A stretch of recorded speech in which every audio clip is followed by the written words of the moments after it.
So those of you that know me know that I'm not prone to base my thoughts on holidays. But this was too easy. And I fancy myself a patriot. I love this country. I think we're all so fortunate. I saw something on television yesterday of someone interviewing some young people near Georgetown University and asking them if they were proud to be in this country. And they only showed the ones that said no, because that was the point they were trying to make. But all of them were really well dressed. All of them, several of them had shopping bags where they'd been shopping at some of the really ritzy stores in Georgetown. And it just was this thing that's going on in our culture. And it is kind of an identity crisis. Now, I'm not suggesting any of you are in an identity crisis, but I think we as a nation are doing that. We're questioning things. And there's nothing wrong with that. It's okay to question things if you're really trying to pursue something that's true. Or if you have an agenda, you're going to probably not get where you want to go. The truth is, though, is that for 245 years, this experiment called the United States of America has done some amazing things and had some pretty incredible challenges. One being is that we started this country by declaring our independence. And a group of people in Philadelphia signed a document that was sent to the King of England, who at the time had some territorial rights to this country, or this land, let's say it that way. And these people disagreed. So they all signed their names. A guy named Hancock signed his name so big that the King of England could see it without putting on his spectacles. At least one, maybe two of those people that signed that are direct relations to Barbara. Yeah, I know. So she gets all the kudos for that.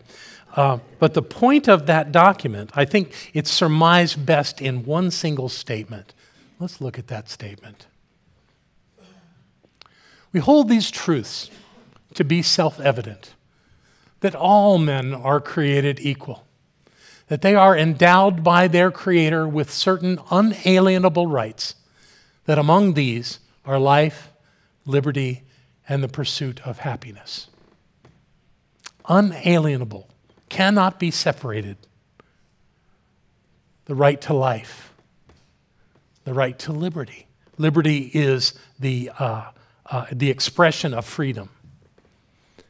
And the pursuit of happiness, well written. The pursuit of happiness, that we all have that right, that guaranteed right to pursue happiness. Now, not everybody gets there, but we all have that right, and I think those ideas are brilliant. And liberty, of course, is the one that I want to focus on. And I'll start by saying one of the things that we're still grappling with in our culture is the idea that when this was written, that there were people in this country that were not included in those ideas.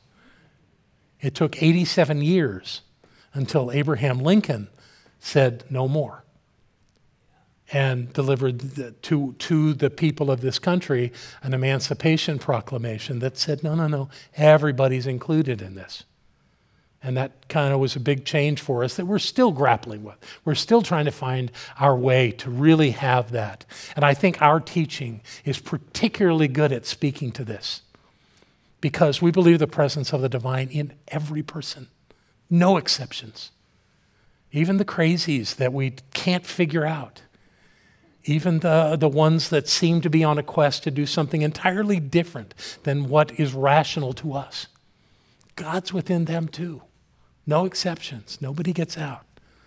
And by that being so, we see everyone as equal. Now, obviously, the nation is still working on that. And I'm going to believe that we're making progress, that we're finding our way. And just because right now we have some intensity involved in that, doesn't mean we're not on the path. We're completely on the path. We're finding our way to that place where we can really see that so that everybody can see that we are absolutely equal in being the spiritual beings that we are on planet Earth. And nothing about where we came from or the color of our skin or anything else changes that one tiny bit. That's the truth of us. I also noted that, let's make sure I say this right. The other thing that really seems important about this is how this idea of freedom was so challenged during this time of the pandemic. How COVID really challenged us to look at what does this mean to be free. We saw a lot of government officials, specifically governors, having very different takes on how this works. And I believe that every single one of them intended this to work out. None of them were out to get us. At the same time, there were certain rights that were suspended for the betterment of all, I'm sure. And I'm hoping that this thing that we've gone through for the last year and a half gives us an opportunity to reevaluate how we want to relate to our freedoms in this country. You know, there are many other societies on this planet that have a very different take. It seems that America has always seen freedom as the highest principle of our standard of living, as opposed to safety or security. Other countries, the one that comes to mind immediately is Japan, has a very different take on it. They're very much into safety and security. And who knows, maybe that's because of World War II and how cities in that country were bombed with atomic weapons from this country and how that kind of changed their perspective. Maybe that's what does it. And it doesn't really matter which way you do it. The fact is, though, that we as Americans have always held this idea of freedom as the single most important thing to have in this country as individuals. Okay, that's where we are. So, freedom. The idea of freedom is this idea that we have rights, that we have specific rights that are guaranteed by our government. So, and you might tell I'm talking very, very secular right now, and I'm going to get to the spiritual part here in a minute. But where you find that, well, this is the spiritual part. Let me share this thought with you about what Holmes says at the very beginning of the textbook.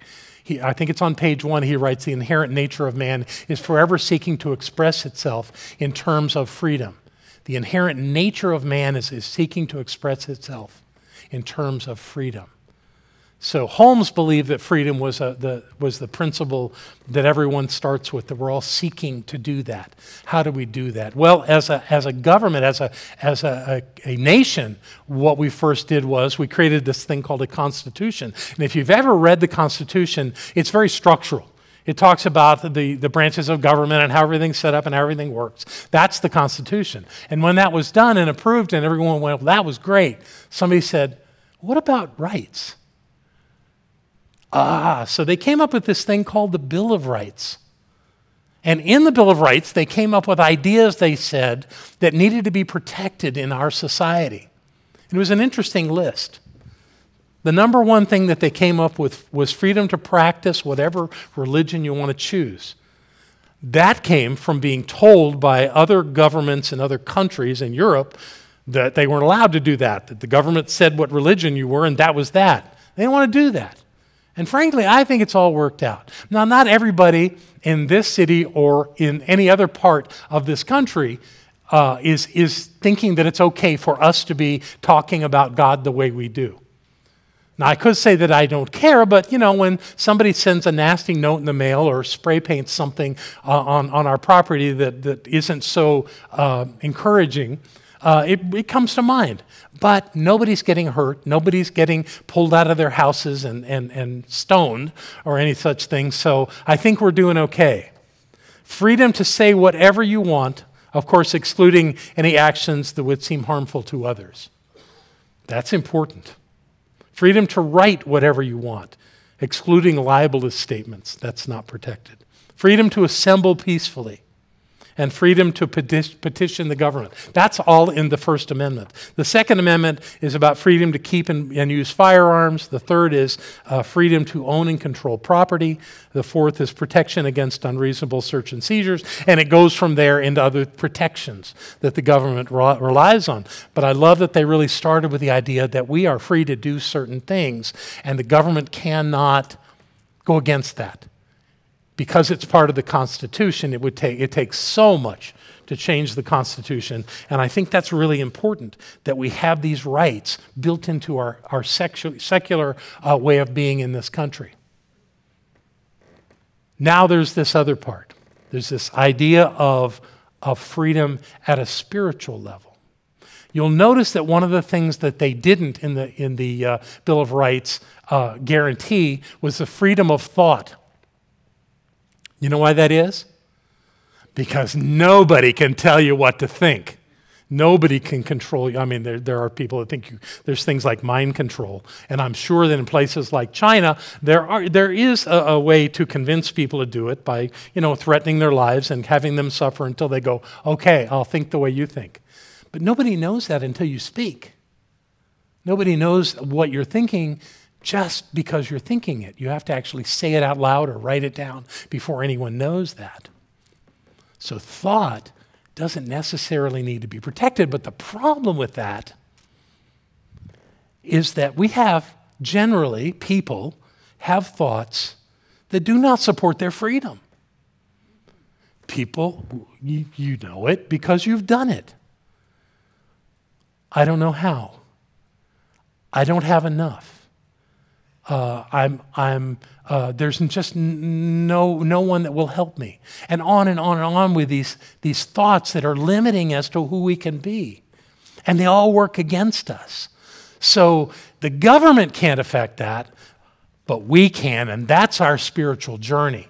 That's the spiritual work, is to free ourselves from these thoughts that hold us back, that tell us we can't, that tell us that there's not enough, that want us to believe that somehow we can't accomplish what we've come here to accomplish, that we can't be who we've come here to be. We're the one that's doing that. We're the problem. So it's our work to free ourselves. Now, not every culture in the world begins at the place we have, where you can just say pretty much whatever you want. You can say you're not proud to be an American. You can burn an American flag. You can put it on the ground and stomp on it. And as hurtful as that may be to other people to experience you doing that, that's your right. You can think and do whatever you want. The challenge remains that the biggest things that we can do that hurt are the things we do to ourselves in thinking that we can't and that life doesn't support us. And those are lies. Those are lies that keep us away from the goodness in our lives, that keep us from knowing truly who we are and to do what we've come to do. I think that any time I'm not clear about that, the person that comes to mind is a man named Viktor Frankl. He was, I'm not sure if he was in Auschwitz, but he was certainly in one of the German, the Nazi camps, because he was Jewish. And his experience there, because he was a trained therapist, he knew that there were things he could do to save himself. And it was mostly through his thinking. So during the day when he was doing hard labor, he would not lament how badly his body felt. He would go on these excursions in his mind to be in beautiful places, to see beautiful things, to be in contact with wonderful people. And he filled his mind with those thoughts. Never spoke it out loud. Nobody knew he was doing it till he wrote his books. But by doing that, he was in a much better place to survive that place. And he did things even not knowing that helped him survive. For example, there were rations that were given. It was never enough. But there were parts of it that he intuitively knew not to eat. And he gave it to other people. actually, and often exchanged that for food that actually was more nutritious, that helped him be in a better physical place than many of the others that were being held and abused that way. Just came naturally because he had filled his mind with things that were beautiful instead of the incredible, painful, arduous experiences that were happening to everyone around him. That's brilliant. That's amazing. And if he could do it under those circumstances, what's our excuse? What's our excuse for complaining, for finding fault, for discontent, for all the things that we do either from time to time or on a regular basis? I doubt there's anybody in this room that does that kind of stuff on a regular basis. But we all fall into that trap from time to time. And how do we pull ourselves out? By remembering the truth of who we are and living from that truth no matter what. And when we do, life works. Here's another quote from The Science of Mind. Limitation is a result of an ignorant use of the law. Every advance in any science proves this is true. The real law is one of freedom. By that freedom, we bind ourselves until we learn how to change the thought, and by so doing, to change the limitation into freedom. The two are merely different uses of the one law. Because that's how law works. That's how spiritual law works. It works by taking our thoughts. It doesn't matter whether we say we want it or we don't want it. It doesn't matter whether we say yes or no. It's the thing that we're focused on that we're creating in our lives. So if we want to be free, truly free, we must focus on things that are in alignment with our freedom, and not things that would constrict us or limit us in any way. Holmes got this figured out. And it's really good for us to get this and to use this in our lives. And it's really, what we have to do is use the thing that Barbara has always taught. We're always going to have those thoughts that don't work. Our job, though, is to recognize them immediately and have a second thought and say, no, that's not it. This is the truth of me.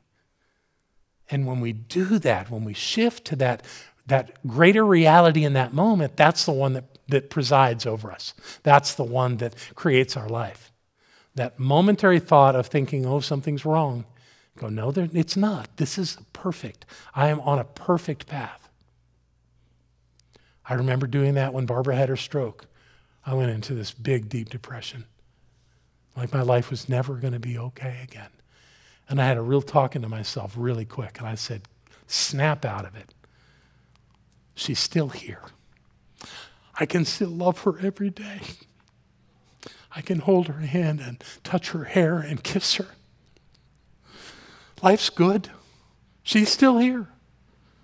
And that made everything okay. We can do that with anything, anytime. And in so lies our freedom. We are free when we choose to be free. Don't blame anything outside of you if you feel constrained. Just because we had to wear masks for a period of time doesn't mean life was horrible. Just because we lost businesses and lost jobs doesn't mean that something is not going the way it needs to go. As hard as all this was, we're okay. And I'm glad to report that Margot and April and Rick, wherever Rick is, there he is, are all back on payroll. Yeah.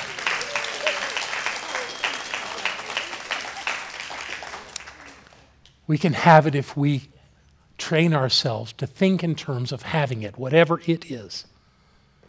That's the work. So save yourself the grief and know the truth of yourself. Be free. Choose freedom, no matter what. And one final quote. When the power within us is revealed and released, we are absolutely free to live our lives to the fullest potential. When we are consciously aware of the power we wield, and it's so much power, we are free to live in our wholeness, expressing and experiencing the divine love that we are. That's the truth. And for you today, on the 245th anniversary of this country, I wish for you freedom. Freedom in everything that you choose. And I love you very much.